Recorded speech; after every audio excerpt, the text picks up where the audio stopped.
നമസ്കാരം, ഋഷിഭക്തം ചാനലിലേക്ക് ഏവർക്കും ഹൃദ്യമായ സ്വാഗതം. ഏതാനും ദിവസങ്ങളായിട്ട് നാം 2024 വിഷു മുതൽ 2025 വിഷു വരെയുള്ള ഒരു വിഷു വർഷക്കാലത്തെ സമ്പൂർണ്ണ വിഷുഫലത്തെ അവതരിപ്പിച്ചു വരികയാണ്. അശ്വതി മുതൽ തൃക്കേട്ട വരെയുള്ള നക്ഷത്രക്കാരുടെ വിഷുഫലത്തെ പറഞ്ഞു കഴിഞ്ഞു. ഇന്ന് നമുക്ക് അതിന്റെ തുടർച്ചയായിട്ട് മൂലനക്ഷത്രക്കാരുടെ വിഷുഫലമാണ് പറയേണ്ടത്. വിഷുഫലത്തിലേക്ക് കിടക്കാം. അതിനു മുമ്പ് ചാനൽ ഇതുവരെ സബ്സ്ക്രൈബ് ചെയ്യാത്തവരാണെങ്കിൽ ഒന്ന് സബ്സ്ക്രൈബ് ചെയ്യുക എന്ന് അഭ്യർത്ഥിക്കുകയാണ്. അതോടൊപ്പം തൊട്ടടുത്തുള്ള ബെൽ ബട്ടണിൽ മുകളിലുള്ള ഓൾ എന്ന ബട്ടൺ കൂടി ഒന്ന് സെലക്ട് ചെയ്യുക. അതുവഴി ഞാൻ തുടർന്ന് നൽകുന്ന വീഡിയോകൾ നിങ്ങൾക്ക് കാണുവാൻ സാധിക്കുന്നതാണ്.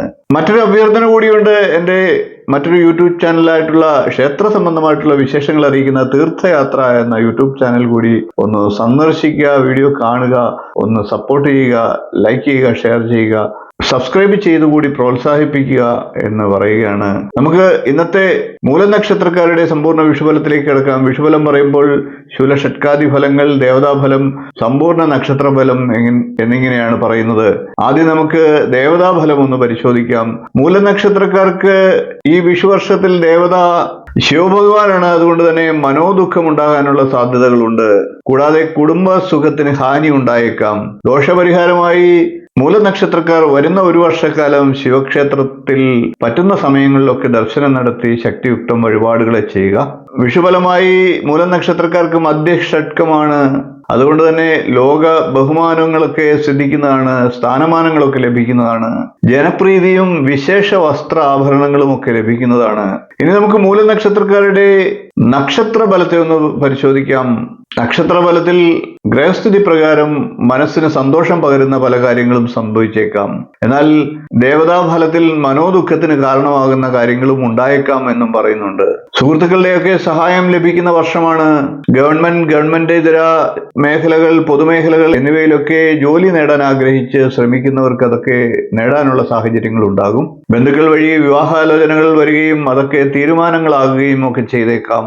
ധനപരമായി മൂലനക്ഷത്രക്കാർക്ക് നേട്ടങ്ങൾ ഉണ്ടാകാനുമുള്ള സാഹചര്യമുണ്ട്. ഏറ്റെടുത്ത പ്രവർത്തനങ്ങളിലൊക്കെ വിജയം നേടുവാനായിട്ട് കഠിന പരിശ്രമം ആവശ്യമായി വന്നേക്കാം. മനസ്സിൽ വർഷങ്ങളായി കൊണ്ടു നടന്നിരുന്ന ആഗ്രഹങ്ങളൊക്കെ സാധിക്കാം. പണമിടപാടുകളിലൊക്കെ ഒരു ശ്രദ്ധ പുലർത്തേണ്ടതാണ്. എന്നാൽ കൃത്യത പുലർത്താൻ ശ്രമിക്കുന്നതുമാണ്. മേലുദ്യോഗസ്ഥരുടെയൊക്കെ പ്രീതി സമ്പാദിക്കുന്ന വർഷമാണ്. വീട്ടിൽ നവീകരണ പ്രവർത്തനങ്ങളൊക്കെ ഏർപ്പെടാനുള്ള സാഹചര്യങ്ങളുമുണ്ട്. കുടുംബജീവിതത്തിൽ സൗഖ്യം വർദ്ധിക്കുന്ന വർഷമാണ്. ദേവതാഫലത്തിൽ കുടുംബ സുഖഹാനിയും പറയുന്നുണ്ട്. ഈ രണ്ട് ഫലങ്ങളും സമ്മിശ്രമായിട്ട് ഒരേപോലെ തന്നെ ഈ വർഷത്തിൽ പ്രകടമായി വന്നേക്കാം. വിനോദയാത്രകളൊക്കെ നടത്താനും അതിൽ നിന്ന് മനസ്സിന് സന്തോഷം പകരുന്ന അവസരങ്ങളൊക്കെ ലഭിക്കാനും ഒക്കെ സാഹചര്യമുണ്ട്. വാഹനങ്ങളൊക്കെ മാറ്റി കുറച്ചുകൂടി നല്ല വാഹനങ്ങളൊക്കെ വാങ്ങാനുള്ള സാഹചര്യങ്ങളും ഉണ്ടായേക്കാം. കഫജന്യങ്ങളായിട്ടുള്ള രോഗങ്ങൾ ഉണ്ടാകാനുള്ള സാഹചര്യങ്ങളുണ്ട്. അത്തരം പ്രശ്നങ്ങളിൽ നിന്ന് കരുതലെടുക്കുക. ദീർഘദൂര യാത്രകളൊക്കെ ഒന്ന് ശ്രദ്ധിക്കേണ്ടതാണ്. പരമാവധി അത്തരം കാര്യങ്ങളൊക്കെ ഒന്ന് ഒഴിവാക്കുക. ദാമ്പത്യ ജീവിതത്തിലൊക്കെ ചെറിയ പിണക്കങ്ങൾ ഉടലെടുക്കാനുള്ള സാഹചര്യങ്ങളും ഉണ്ടായേക്കാം. പൈതൃക സ്വത്ത് ലഭിക്കാനുള്ള സാഹചര്യങ്ങളുണ്ട്. മുതിർന്ന ബന്ധുക്കൾക്കൊക്കെ അല്പസ്വല്പം അനാരോഗ്യങ്ങളും ഉണ്ടായേക്കാം. ഏർപ്പെടുന്ന കാര്യങ്ങളിലൊക്കെ വിജയം കൈവരിക്കാൻ സാധിക്കുന്നതാണ്. വിദ്യാർത്ഥികളായിട്ടുള്ള മൂലനക്ഷത്രക്കാർക്ക് ഉയർന്ന വിജയം കരസ്ഥമാക്കാൻ സാധിക്കും. അതേപോലെ തന്നെ ഉദ്യോഗാർത്ഥികൾക്കും തൊഴിലന്വേഷകർക്കും ഒക്കെ വിജയം കൈവരിക്കാനുള്ള സാഹചര്യങ്ങളുമുണ്ട്. ഇത്രയും കാര്യങ്ങളാണ് മൂലനക്ഷത്രക്കാരുടെ ഒരു വർഷത്തെ സമ്പൂർണ്ണ വിഷുഫലമായി പറയാനുള്ളത്. വീഡിയോ ഇഷ്ടപ്പെട്ടുവെങ്കിൽ ഒന്ന് ലൈക്ക് ചെയ്യുക, ഷെയർ ചെയ്യുക, ചാനൽ ഒന്ന് സബ്സ്ക്രൈബ് ചെയ്തേക്കുക.